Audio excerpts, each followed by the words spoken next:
નમસ્કાર વિદ્યાર્થી મિત્રો, હું ભાવિન ગોપિયાણી આપનું સ્વાગત કરું છું આપણી આ યુટ્યુબ ચેનલ પર।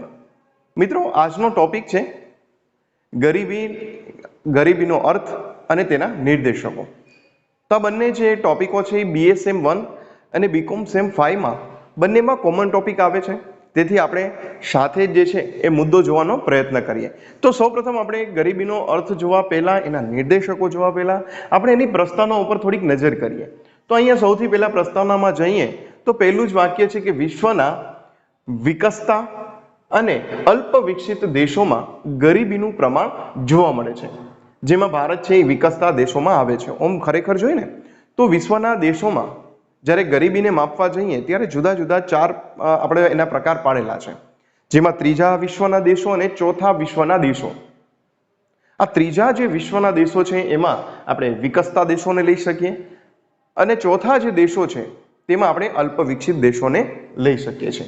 તો ભારત પણ એમાં બાકાત નથી, કારણ કે આપણે ત્રીજા વિશ્વના દેશોની અંદર આપણો પણ સમાવેશ થાય છે, તેથી ભારતમાં પણ ગરીબીનું પ્રમાણ આપણે જોઈ શકાય છે। એવા એક નાનકડા મુદ્દાની સાથે આપણે પોઈન્ટની અંદર જઈએ। બીજી વાત કહે છે કે આ ગરીબીનો જે વારસો છે એ આપણને તો અંગ્રેજોની નીતિ બદલ મળેલ છે। હવે આપણે ગરીબીનું જ્યારે પણ કંઈ પણ વિવરણ કરીએ છીએ કે ભારતમાં ગરીબી શું કામ છે, હાલની પરિસ્થિતિમાં જોઈ શકીએ છીએ કે ગરીબી કેમ છે, એના માટેના તત્વો મુદ્દાઓ કયા આવે છે, પરંતુ આપણને આ ક્યાંથી મળેલો છે મુદ્દો, ક્યાંકથી આપણને વારસામાં તો આ પ્રાપ્ત થયેલું જ હશે। તો કે હા, અંગ્રેજોની નીતિથી। કારણ કે અંગ્રેજોની જે નીતિ હતી, ઔદ્યોગિક ક્રાંતિમાં આપણે આગળ એક ટોપિકમાં સમય જતા કે બ્રિટનમાં જે ઔદ્યોગિક ક્રાંતિ થઈ એના ફળ સ્વરૂપે ત્યાં ઉદ્યોગોને ચલાવવા માટે રો મટીરિયલ, કાચો માલ જે જોતો હતો એ નાના નાના આવા દેશોને કબજે કરી ત્યાંથી કાચો માલ પડાવવામાં આવ્યો અને તૈયાર વસ્તુનો ભંડાર છે જે તે દેશની અંદર ઠાલવવામાં આવ્યો। આનાથી કેવું બન્યું કે જે તે દેશની અંદર જે લઘુ અને નાના ઉદ્યોગ હતા એ પડી ભાંગ્યા અને તે વધારે ને વધારે ગરીબ થતા ગયા। આપણે આ 18મી સદીથી જ્યારથી અંગ્રેજ લોકો આપણા દેશમાં આવ્યા ત્યાર પછી આ પરિસ્થિતિથી આપણે વાકેફ છે અને એના બદલા સ્વરૂપે, ફળ સ્વરૂપે જ આપણને ગરીબી મળેલી છે। તો સૌપ્રથમ હવે ગરીબી જે વિકસતા દેશોમાં હતી ત્યાંથી આપણે ભારત સુધી ગયા, ભારતને આ વારસામાં અંગ્રેજો છે એ આપી ગયા છે, ત્યાં સુધી આપણે મુદ્દાની ચર્ચા કરીએ। હવે તેથી જ આપણે કહી શકીએ કે 1947 પછી આપણા માટે કેટલાક આના પરથી વાક્યો છે એની રચના થયેલી છે। ગરીબી માટે પણ આપણા માટે કેટલાક વાક્યો દીધેલા છે, 2-3 વાક્યો છે ઉપર છેલ્લા એની નજર કરીએ આપણે કે ભારતમાં ગરીબીના જે આ વાક્યો છે એ કઈ રીતના કામ કરે છે। તો સૌથી પહેલું જ વાક્ય છે કે ભારત એક ધનિક દેશ છે। કેવો દેશ છે? ધનિક દેશ છે, જ્યાં ગરીબ લોકો વસે છે। મિત્રો, આટલું એક નાનકડા સ્લોગનની સાથે ભારતનું જે અર્થતંત્ર છે એની દરેક પરિસ્થિતિ છે એ સામે આવી જાય છે, કારણ કે વાક્યની અંદર જે રચના કરેલી છે શબ્દોની એ જ કંઈક એવી છે કે ભારત દેશ ધનિક છે, પરંતુ જ્યાં લોકો કેવા વસે છે? ગરીબ વસે છે। હવે આ વાક્ય તમે ક્યાંક આગળ ભણીને આવ્યા છો કે આ વાક્ય શું કામ ભારત માટે કહેવામાં આવે છે? તો કહેવાય છે કે ભારતની જે પ્રાકૃતિક સંશોધનો ખૂબ અઢળક છે, પરંતુ તેનો આપણને ઉપયોગ કરતા નથી આવડતો। આ ઉપયોગ નથી કરી શકતા અથવા નથી આવડતો, ટેકનોલોજીનો અભાવ છે, જેના કારણે પણ આપણે કહીએ છીએ કે ભારત દેશ છે ધનિક છે અથવા ધનિક ભારતમાં ગરીબ વસે છે, એવું પણ આપણે આ વાક્યને બનાવી શકીએ। તો આ પહેલું વાક્ય। બીજું વાક્ય છે કે ભારતની સૌથી મહત્વની બાબત એ છે કે અહીંયા જમીન ઉપજાઉ છે, એટલે કે કુદરતી સંસાધનો છે એ કુદરત તરફથી આપણને અખૂટ મળેલા છે, પરંતુ તેના મોટા ભાગના જે લોકો છે એ નિર્ધન છે, કારણ કે જમીનની અંદરથી ઉપજ કઈ રીતના લેવી, એનું સંશોધનનો આપણે કઈ રીતના ઉપયોગ કરી શકીએ એ બાબતથી જ આપણે વાકેફ નથી। એવું જે વાક્ય છે એ M.L. ડાર્લિંગ તરફથી આપણને મળેલું છે, આખું જે વાક્ય છે। ત્યાર પછી હજી પણ એક વાક્યની આપણે રચના છે એ કરેલી છે, એના વિશે પણ માહિતી મેળવીએ તો લખ્યું છે કે ભારતને કુદરતે અપાર બક્ષિસ આપી છે। એ જ વાક્ય જે પેલા જમીન બાબતની આપણે ચર્ચા કરી, ધનિક ભારતની બાબતમાં વાત કરી, એ જ મુદ્દો આવે છે કે અહીંયા પણ એ જ કહેવા માંગે છે કે ભારતને કુદરત તરફથી અપાર બક્ષિસ છે એ મળેલી છે, આપી છે કુદરતે, પરંતુ ભારતના લોકો તેનો સુયોગ્ય ઉપયોગ કરી શકતા નથી। આ પણ બહુ મહત્વનું કે આપણે એ જે ઉપયોગ કરવો છે એના માટે પણ આપણે લાભ નથી ઉઠાવી શકતા, એ લખ્યું છે સમર્થ નથી। અને આવું જે વાક્ય છે એ પ્રોફેસર જોથર અને બેરી જે છે આ બંને આ વાક્ય છે ભારત માટે ઉલ્લેખ કરેલો છે. તો ભારત છે એમાં ગરીબી શું કામ છે, ગરીબી માટેના જુદા જુદા જે વાક્યો છે એની રચનાઓ છે એ પણ આપણી સમક્ષ હવે આવી છે. હવે ત્યાર પછી જોઈએ કે ગરીબીને જે છે આપણે જ્યારે પણ વિસ્તારની દ્રષ્ટિએ જોઈએ તો અહીંયા એના જુદા જુદા દ્રષ્ટિકોણ આવે છે, જેમાં આપણે અહીંયા મુખ્ય મુદ્દો બાંધ્યો છે કે ગરીબીનો જે અર્થ છે એને આધુનિક પ્રવાહના સંદર્ભમાં આપણે રજૂ કરીએ. વ્યક્તિગત અર્થઘટન છે એ આવશે, અને બીજું છે ગરીબીનું આધુનિક પ્રવાહના સંદર્ભમાં અર્થઘટન. તો હવે પ્રણાલીગત અને આધુનિક આ બંને સંદર્ભમાં જ્યારે આપણે ગરીબીને જોવા જઈએ તો એમાંથી કયા કયા મુદ્દાઓ આવે છે. તો મિત્રો જે આપણે આગળ જોશું કે ગરીબીનું સ્વરૂપ, એ જ મુદ્દાઓ અહીંયા પણ આપણને જોવા મળશે. પહેલું જે છે કે જેને આપણે પ્રણાલીગત અર્થઘટન કહીએ તેમાં આવે છે નિરપેક્ષ ગરીબી. ખરેખર ગરીબીનો અર્થ જ્યારે દેવા જાય ને ત્યારે બે જ વસ્તુ નીકળે. એક તો જે વ્યક્તિની ઓછામાં ઓછી જ જરૂરિયાત એટલે કે રોટી, કપડાં ઓર મકાન, આ ત્રણ વસ્તુની જરૂરિયાત પણ પૂરી ન પડતા હોય તેને ગરીબ કહેવાય. અને બીજું હોય છે આવકની જે અસમતોલ વહેંચણી હોય છે, જુદા જુદા વર્ગની અંદર વહેંચાયેલી આવક હોય છે, તેમાં સૌથી નીચી આવક ધરાવતા લોકોને ગરીબ ગણવામાં આવે છે. આવા બે જુદા જુદા વિચારો હોય છે, એ જ વિચારોને લઈને આપણે અહીંયા રજૂ કરશું. સૌથી પહેલા નિરપેક્ષ ગરીબીની વાત કરી તો નિરપેક્ષ ગરીબીમાં આપણે જોઈએ કે આ પ્રકારની ગરીબી એક અભાવની સ્થિતિ છે. અભાવ એટલે કે પ્રાપ્ત નથી કરતા. એક વર્ગ એવો હોય છે સમાજનો કે જેને જોઈતી વસ્તુ મળી રહે છે, અને એક વર્ગ એવો છે કે જેને જોઈતી વસ્તુ પ્રાપ્ત નથી થતી. તો આ વસ્તુ આપણે ક્લિયર રાખશું કે સૌથી પહેલા છે એ ગરીબી એ એક અભાવની સ્થિતિ છે. મિત્રો હવે આપણે જોઈએ એના મુખ્ય જે મુદ્દાઓ છે કે સમાજના બે જુદા જુદા વર્ગો ગરીબ કઈ રીતના છે. તો એક વર્ગ એવો છે કે જેને આપણે વસ્તુ પ્રાપ્ત થાય છે, અને બીજો વર્ગ એવો છે જેને જરૂરી વસ્તુઓ પ્રાપ્ત નથી થતી. તો અહીંયા ત્રણ મુદ્દામાં એટલે આપણે ડિવાઈડ કરી શકીએ. પહેલું છે રોટી, કપડાં ઓર મકાન, જે માસ્લોના સિદ્ધાંતમાં પણ રજૂ કરેલું છે. બીજી વસ્તુ છે શિક્ષણ, અને ત્રીજી વસ્તુ છે સ્વાસ્થ્ય. લોકો માટે આ ત્રણ મહત્વના મુદ્દાઓ છે, એ ખૂબ જરૂરી છે, એને મળવા જ જોઈએ. અને જો આ પ્રાપ્ત ન થતા હોય તો તેને આપણે ગરીબ ગણાઈ શકે છે. આ પહેલી વસ્તુ આપણે ક્લિયર કરીએ. બીજું જે નિરપેક્ષ ગરીબી છે તેમાં વંચિતતા છે. વંચિતતા એટલે કે આ જે ઉપરની જે વસ્તુની વાત કરી તે એક વર્ગને નથી પ્રાપ્ત થતી, એટલે કે વંચિતતા, એનાથી દૂર રહેવું પડે છે. બીજી છે ખરીદ શક્તિ. એક વર્ગની ખરીદ શક્તિ બીજા વર્ગ કરતાં વધારે છે, તેથી જે બીજો વર્ગ છે એ ગરીબ નથી, અને જેનામાં ખરીદ શક્તિ નથી, જેટલી વસ્તુની જરૂરિયાત છે એ પ્રાપ્ત નથી કરી શકતો, તેની ખરીદ શક્તિ ઓછી છે, તેથી તે ગરીબ છે. તો આ બધી જ વસ્તુ છે એ નિરપેક્ષ ગરીબીની બાબતમાં આપણે ઢાલવી શકીએ છીએ. ત્યાર પછી છે કે ગરીબી રેખાનો જે ખ્યાલ છે નિરપેક્ષ ગરીબીમાં, તેમાં ગરીબી રેખાનો જ આધાર છે એ લેવામાં આવે છે.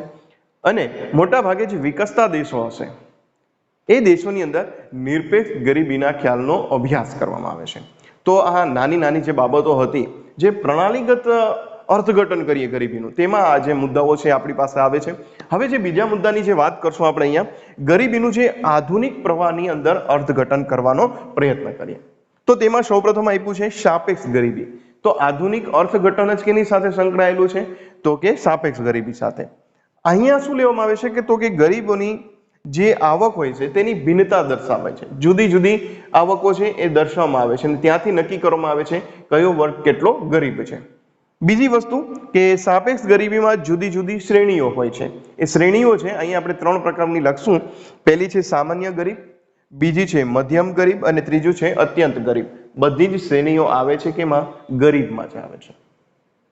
નિરપેક્ષ ગરીબીમાં માત્ર બે વર્ગ સુધી જ આપણે પહોંચી શક્યા. એક છે એ વસ્તુને પ્રાપ્ત નથી કરી શકતો, એ કરી શકે છે, પરંતુ સાપેક્ષ ગરીબીમાં એનું સૂક્ષ્મ દર્શન છે કરવાનો પ્રયત્ન કર્યો, અને જે ખૂબ વસ્તુ છે એ ત્યાં સુધી પહોંચી નથી શકતો એટલા માટે તેને અત્યંત ગરીબ કીધો. અમુક એવા વ્યક્તિઓ છે જે અમુક વસ્તુ સુધી પહોંચી શકશે તેને આપણે સામાન્ય ગરીબ કહીએ છીએ. પરંતુ આ બધી જ વસ્તુ છે એ કેની સાથે સંકળાયેલી છે? આવકની જૂથની સપાટી સાથે. ત્યાર પછી છે કે સાપેક્ષ ગરીબી છે કયા દેશ સાથે સંકળાયેલી છે? તો લખ્યું છે કે વિકસિત દેશો છે એની સાથે આ સાપેક્ષ ગરીબીનું પ્રમાણ દર્શાવેલું છે. તો મોટામાં મોટા જે મુદ્દાઓ હતા ગરીબીના દ્રષ્ટિકોણની અંદર, એક જે જોયું આપણે એ પરંપરાગત જે ચાલતો આવતો હતો એ આપણે ખ્યાલ જોયો, જેને આપણે પ્રણાલીગત પણ કહી શકીએ, અને બીજો હતો આધુનિક જે ખ્યાલ છે એની સાથે બંનેની આપણે ચર્ચા કરી. એ જ મુદ્દાને હવે આપણે ગરીબીના સ્વરૂપમાં પણ જોશું. ગરીબીના સ્વરૂપમાં જ્યારે જાય ત્યારે સૌથી પહેલું છે સાપેક્ષ ગરીબી, બીજું છે નિરપેક્ષ ગરીબી. હવે અહીંયા જ્યારે કોન્સેપ્ટ આખો જ ક્લિયર થઈ ગયો છે તો મુદ્દાઓ પણ તમને સમજાઈ ગયા હશે બંનેના, પરંતુ આપણે વિસ્તારથી અને થોડીક ચર્ચા કરવાનો પ્રયત્ન કરીએ તો સૌપ્રથમ આપણે જોઈએ સાપેક્ષ ગરીબી. સાપેક્ષ ગરીબીમાં આપણે જોયું કે જુદા જુદા લોકોની જે આવક હશે એની જે જુદી જુદી પદ્ધતિઓ હશે એને દર્શાવવામાં આવશે. તો અહીંયા આપણે કોષ્ટક દોર્યું છે, દરેક જૂથ છે એ, બી, સી અને ડી, સામે આવક આપી છે, દરેકની આવક જુદી છે. એની આવક 7,500 છે, બી ની આવક છે 3,000 છે, સી ની આવક 1,200 છે અને ડી ની આવક 300 છે. તો અહીંયા આપણે ગરીબીના જ જુદા જુદા વર્ગ, કારણ કે આપણે સાપેક્ષ ગરીબીમાં જોઈ ગયા કયા 3 વર્ગ હતા, અહીંયા આપણે આપ્યા હતા સામાન્ય ગરીબ, મધ્યમ ગરીબ અને અત્યંત ગરીબ. તો આ 3 જુદા જુદા વર્ગનો જ અભ્યાસ કરીએ છીએ. તો અહીંયા એમાં પણ જુદા જુદા મુદ્દાઓ આવીને આપણી પાસે આવે છે. અહીંયા જોઈએ સૌથી પહેલા કુલ આવક કેટલી મળે છે તો કે 12,000. તો 12,000 મળે છે તો વ્યક્તિગત સરેરાશ આવક કેટલી થઈ 3,000. તો અહીંયા વ્યક્તિગત સરેરાશ આવક મુજબ જોઈએ તો સી અને ડી છે એ ને બી કરતા કેવા છે, વધુ ગરીબ છે. 2 પાર્ટ આવે જ્યારે વ્યક્તિગત, કારણ કે પહેલાની 3,000 થી વધુ છે, સી અને ડી ની 3,000 થી આવક કેવી છે, ઓછી છે. આ સૌથી પહેલા વ્યક્તિગત સરેરાશ આવકની વાત કરીએ ત્યારે. હવે આપણે જુદી જુદી જે જૂથવાળી પદ્ધતિમાં ઠાલવીએ તો આપણે સૌથી પહેલા જ લઈએ સી અને ડી, જે અત્યંત ગરીબ છે, કારણ કે એને બી કરતા સી અને ડી ની આવક કેવી છે, ઓછી છે. ત્યાર પછી બી ને લઈ જે મધ્યમ ગરીબ છે, એટલે કે અત્યંત ગરીબથી થોડીક એની સ્થિતિ સારી છે, અને સૌથી ઉપર એને લેશું જેને આપણે સામાન્ય ગરીબ કહેશું. પરંતુ બધા જ આવે છે વર્ગ કેમાં, ગરીબમાં જ આવે છે. તો આ પ્રકારનો ખ્યાલ છે આપણી સામે આવે છે, અને લખ્યું છે કે ગરીબ છે 3,000 થી ઓછી આવક હોય એમાં સી અને ડી આપણે જેની ચર્ચા કરી, જેને અત્યંત ગરીબ, અને 2 જે સરેરાશ વ્યક્તિગત આવકની બાબતમાં ગરીબીનું પ્રમાણ કરીએ તો આવા 2 વર્ગ જુદા જુદા આવે, એ, બી અને. તો સૌપ્રથમ સાપેક્ષ ગરીબી, એના વિશે વિસ્તૃતથી ચર્ચા આપણે પહેલા પણ એના આધુનિક વલણમાં કરી ગયા, એટલે બીજી કોઈ નોંધ નહીં કરીએ, માત્ર આ જ વસ્તુઓ છે એને અહીંયા ઠાલવવાનો પ્રયત્ન કરશું. બીજી જે વસ્તુ છે નિરપેક્ષ ગરીબીની બાબતમાં છે. નિરપેક્ષ ગરીબી એટલે શું, તો અહીંયા આપ્યું છે કે સૌપ્રથમ વ્યક્તિની જે પાયાની જરૂરિયાત છે એ પણ સંતોષી ન શકે, અને એના માટે જે જરૂરી ખર્ચ હશે એ પણ ન કરી શકે, તેને આપણે ગરીબ ગણી શકીએ છીએ. આ એક નિરપેક્ષ ગરીબીનો નાનો જે ખ્યાલ છે આપણી સમક્ષ આવે છે. પણ કહેવાય છે નિરપેક્ષ ગરીબીનો આ ખ્યાલ છે એ સાપેક્ષ ગરીબી કરતા ખૂબ ચડિયાતો છે, કારણ કે અહીંયા વ્યક્તિની ઓછામાં ઓછી જરૂરિયાત છે એ પણ રજૂ કરી શકે છે. પરંતુ જ્યારે આપણે કોઈ દેશની સાથે જાય છે તો આપણે પહેલા જ જોઈ લીધું, એક વિકસિત દેશ સાથે છે, એક સાથે અથવા તો વિકસતા દેશ સાથે સંકળાયેલો કોન્સેપ્ટ છે. ત્યાર પછી હવે જોઈએ કે નિરપેક્ષ ગરીબી છે ને માપવાની જુદી જુદી 2 પદ્ધતિઓ આપણી સમક્ષ આવે છે. હવે 2 પદ્ધતિઓ કઈ છે, સૌથી પહેલી પદ્ધતિ છે ન્યૂનતમ વપરાશ ખર્ચ, અને બીજું છે ન્યૂનતમ કેલેરી મૂલ્ય. તો અહીંયા હવે અર્થશાસ્ત્રીઓ કંઈક નવું સંશોધન કરીને આવે છે નિરપેક્ષ ગરીબીની બાબતમાં. કોઈ અર્થશાસ્ત્રી છે એ આવકની બાબતમાં ગરીબીને શોધવાનો પ્રયત્ન કરે છે, તો કોઈ અર્થશાસ્ત્રી છે ન્યૂનતમ કેલેરીને લઈને ગરીબી જે છે એ વ્યક્તિની પરિસ્થિતિ નિહાળવાનો પ્રયત્ન કરે છે. તો બંને પરિસ્થિતિ આપણે જોવાનો પ્રયત્ન કરીએ. ન્યૂનતમ વપરાશ ખર્ચમાં જઈએ તો ભારતમાં 1960 ની અંદર જ્યારે વાત કરીએ છીએ ત્યારે ન્યૂનતમ માસિક ખર્ચ છે એ 20 રૂપિયા હતું. આ પરિસ્થિતિ છે ભારતની 1960-61 ની. 2001 સુધીમાં $0.90 સુધી હતી કે માસિક દૈનિક ખર્ચ છે એ આટલું હોવું જોઈએ, $0.90. જે પરિસ્થિતિ 2015 સુધી પહોંચતા આ વધીને ગરીબીના પ્રમાણમાં કે આટલી તો આવક હોવી જ જોઈએ, તો એ છે $1.25. હવે મિત્રો સૌથી પહેલા આપણે રૂપિયામાં દર્શાવ્યું હતું, ત્યારબાદ ડોલરમાં. તો કે હાલમાં જે વૈશ્વિક લેવલ ઉપર ગરીબીનું પ્રમાણ નક્કી કરતી જે આવક છે એ ડોલરમાં દર્શાવવામાં આવે છે, અને એના મુજબ જ એની ગરીબી જે છે એ રેખા નક્કી થાય છે. તો હાલની જે પરિસ્થિતિ આપણે ગયા, ન્યૂનતમ વપરાશ ઓછામાં ઓછું આટલું ખર્ચ હોવું જોઈએ.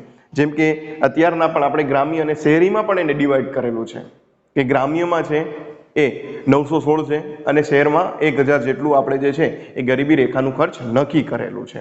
તો આ રીતની પરિસ્થિતિ આપણને જોવા મળે છે.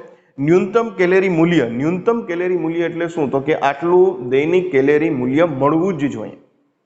તો એના મુજબ આપણે જોઈએ 1960માં દાંડેકરે એમ કીધું હતું કે 2250 દૈનિક કેલરી છે આનું ધોરણ સ્વીકારેલું હતું. તો આ ખાસ સૌથી પહેલું 1960-61 નું. આમાં ગ્રામ્ય અને શહેરી કોઈ ડિવાઈડ નથી, ટોટલ છે બધા જ વ્યક્તિને 2250 કેલેરી મળવી જોઈએ.